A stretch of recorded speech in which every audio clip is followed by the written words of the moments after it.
Best सेवानिवृत्त कर्मचाऱ्यांच्या ज्या मागण्या आहेत त्या पूर्ण न झाल्यामुळे आज आझाद मैदानामध्ये एल्गार पुकारलेला पाहायला मिळतोय। आपण जर पाहिलं तर बेस्ट सेवानिवृत्ती कामगार संघर्ष समिती जी आहे त्यांनी लक्षवेधी धरणं आंदोलन पुकारलंय आणि या आझाद मैदानामध्ये हजारोंच्या संख्येने आपल्याला बेस्ट निवृत्त कर्मचारी पाहायला मिळतात। त्यांच्या विविध मागण्या आहेत त्या घेऊन यांनी इथे धरणे आंदोलन पुकारलेलं आहे। जोपर्यंत सरकार त्यांच्या मागण्या पूर्ण करत नाही तोपर्यंत हे जे आंदोलन आहे धरणं ते मागे घेणार नसल्याचं इतक्या ठाम विश्वासावर हे कर्मचारी जे आहेत निवृत्त ते इथे बसलेले आहेत। महिला असतील किंवा पुरुष असतील सर्वच जण इथे या धरणे आंदोलनात सहभागी झालेले आहेत।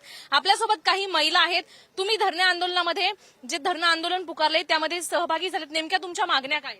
आमच्या मागण्या अशा आहेत की जे आमचे ग्रॅज्युटी आणि जे आमचे बाकीचे अंतिम देय आहे ती लवकरात लवकर मॅडमनी द्यावी।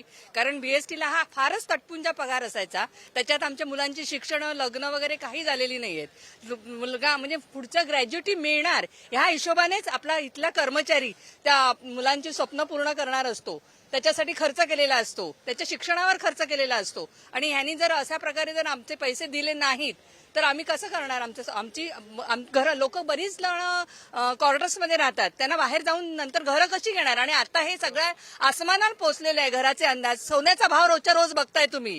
असं सगळं हे असताना ही लोक जर आमचेच पैसे द्यायला आणि ही ग्रॅज्युटी ही अशी उपजत दिलेली नसती, त्याचा हे ठराव झालेला असतो पहिल्यांदाच, त्याच्या प्रकारे ती ग्रॅज्युटी दिलेली जाते आणि त्यांनी ती लवकरात लवकर द्यायलाच पाहिजे आम्हाला। वारंवार तुम्ही आंदोलन करताय मात्र तुमच्या मागण्या पूर्ण होत नाहीयेत आणि ही ग्रॅज्युटी असेल किंवा इतर जे तुमची ज्या मागण्या आहेत त्या पूर्ण न झाल्यामुळे तुमच्या घरामध्ये नेमका काय प्रॉब्लेम झालाय, काय तुमच्या समस्या आहेत? आता आम्ही सर्वच वयस्कर लोक आहेत, म्हणजे आम्ही आमचे रिटायरमेंट झालेत आणि आमच्यापेक्षा आमचे मिस्टर मोठे आहेत, म्हणजे त्यांच्या सगळी आजारपण, कोणाचा हार्टचा प्रॉब्लेम असतो, कोणाचा पार्किन्सनचा प्रॉब्लेम। आता जसं जसं वय वाढतं तसं, आणि आता तुम्ही डॉक्टर म्हणालात तर बाहेर पडल्यानंतर खिशात किती पैसे आहे हे सांगायला काही गरज नाहीये कोणाला, म्हणजे असं तर किती पैसा खर्च होतो आणि आम्ही कसं खर्च करणार? जर तुम्ही आमचाच पैसा द्यायला तुम्ही असे हे वेळ लावला तर आम्ही कसं खर्च करणार?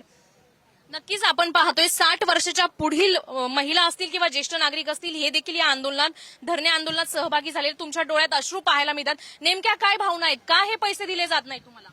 34 वर्ष सर्व्हिस करून आम्हाला वयाच्या 60व्या वर्षी आम्हाला हे इथे असं धरणं आंदोलन वगैरे करावं लागतंय, ही खूप नामुष्कीची गोष्ट आहे।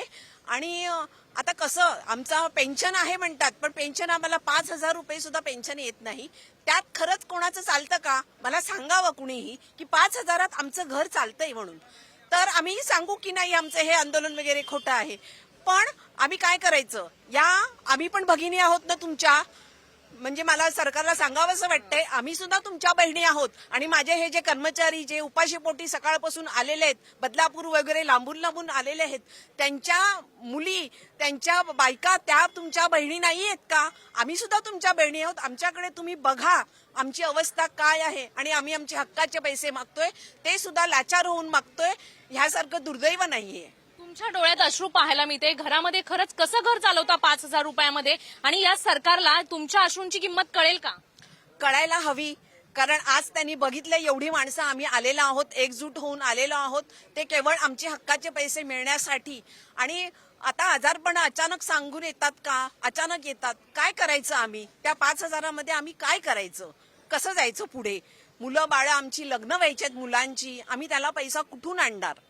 कारण आम्ही सरकारी नोकरी, आम्हाला 5,000 रुपये पेन्शन आहे, त्यामुळे आम्ही तुमच्या लाडक्या बहिणींमध्ये सुद्धा येत नाही ना, आम्हाला ते सुद्धा नाही।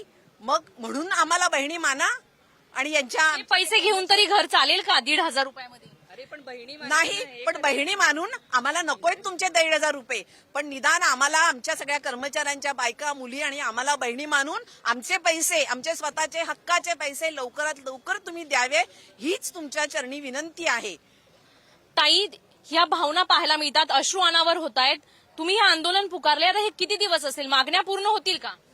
सरकारकडून अपेक्षा आहे, आशिया खंडातील हा एक नंबर 1 बेस्ट उपक्रम होता आणि या उपक्रमाच्या एवढ्या 35 वर्ष 36 वर्ष सेवा केलेल्या कर्मचाऱ्यांची ही अशी दीन अवस्था झालेली आहे, ही फार म्हणजे वाईट गोष्ट आहे। ही 60व्या वर्षी असे आंदोलन करावे लागते हक्काच्या पैशासाठी, तर सरकारने यावर अगदी पूर्ण लक्ष देऊन लवकरात लवकर देणी द्यावी ही विनंती काय आहे। भावना आहे ताई तुमची? माझ्याकडे शब्दच नाही आहेत, कारण मी हे रोज झोपताना हाच विचार असतो आणि सकाळी उठल्यावर हाच विचार असतो की उद्या काय तरी निश्चित आनंदाची बातमी मिळेल. पण आजपर्यंत 1.5 वर्ष झालं मी रिटायर्ड झालेली आहे, 1 रुपया सुद्धा मला दिलेला नाहीये. आणि आमचे हे सगळेजण जे सांगतायत तेच आहे, ह्याच्या पुढे माझ्याकडे शब्दच नाही आहेत. नक्कीच आपण पाहतोय या धरणे आंदोलनामध्ये पुरुष असतील महिला असतील सर्वच सहभागी झालेले आहेत. विविध मागण्या घेऊन आहेत. अनेक वर्ष त्यांची ग्रॅज्युटी रोखलेली आहे. वेतन असेल, करारातील थकबाकी असेल, जो काही पगार येत होता तो देखील त्यांना आता मिळत नाहीये. आपल्यासोबत काही कर्मचारी देखील आहेत. थोडक्यात आपली नेमकी मागणी काय आहे आणि जर पूर्ण नाही झालं तर पुढचं पाऊल काय असेल? आमची रास्त मागणी म्हणजे कुठं आता पगार वाढवून वगैरे काही कोणाला देणार नाहीत, कारण हे सर्व सेवानिवृत्त कर्मचारी आहेत. आज कोण 30 वर्ष, कोण 32 वर्ष, कोण 35 वर्ष, कोण 40 वर्ष असे सर्व्हिस केलेले, इमाने एतबारे सर्व्हिस केलेल्या लोकांना आज आंदोलनं करावं लागतात. हे मोठी खंत आहे. आणि पुढची भूमिका काय असेल? आमच्यातला एक कर्मचारी हे जुवाटकर आज हे असं आंदोलन बोर्ड तयार करून रस्तोरस्ती चौकामध्ये उभा राहिले तेव्हा हे कुठेतरी ठिंगी पेटलेले.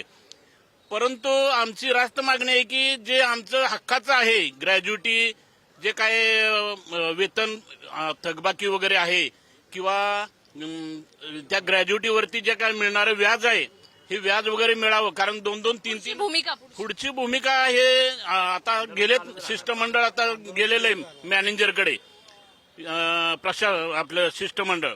हे शिष्टमंडळ आल्यानंतर आम्ही काहीतरी निर्णय घेतील. पुढची भूमिका काय असेल? पुढची आमची भूमिका अशी आहे की आजपासून आम्ही 3 दिवस धरणे आंदोलन, लक्षवेधी आंदोलन करत आहोत. जर याच्यावर जर प्रशासनाने किंवा शासनाने जर काही तोडगा जर काढला नाही तर आम्हाला आमच्या संपूर्ण फॅमिलीला घेऊन इकडे उपोषण करावं लागेल. आणि त्याच्या पलीकडेही जर लक्ष दिलं नाही तर मग आम्हाला आत्मदहनाशिवाय दुसरा पर्याय नाही. मला आपल्या माध्यमातून एकच सांगायचं आहे की माननीय देवेंद्र फडणवीस मुख्यमंत्री महाराष्ट्र शासन यांनी हा प्रश्न 2 दिवसात सोडवायला पाहिजे आणि तो सुटण्यासारखा आहे.